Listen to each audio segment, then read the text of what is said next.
toda parte que for reclamar em juízo, for entrar com processo, deve sempre observar o prazo de prescrição, ou seja,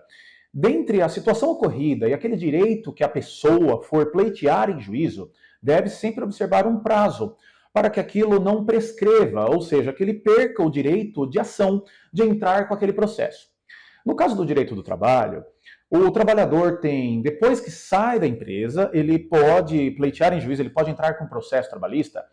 em até 2 anos depois da sua demissão, independente de qual modalidade tenha sido,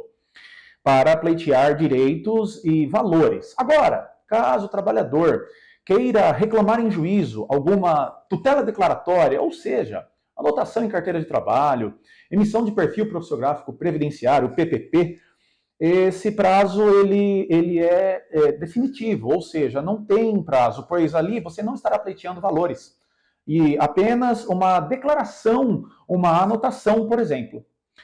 No caso de acidente ou doença do trabalho, deve-se observar, além disso, dos 2 anos depois que saiu da empresa, ou se esteja trabalhando ainda, deve-se observar um outro prazo, qual seja, na situação de acidente ou doença do trabalho, o trabalhador poderá vir a se afastar.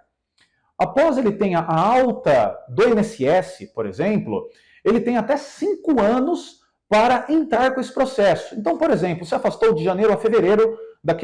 desse ano, de 2023, teve a alta e retornou ao trabalho, ele deverá observar que, trabalhando ou tenha saído da empresa, em até 5 anos dessa data da alta, ele poderá entrar com esse processo.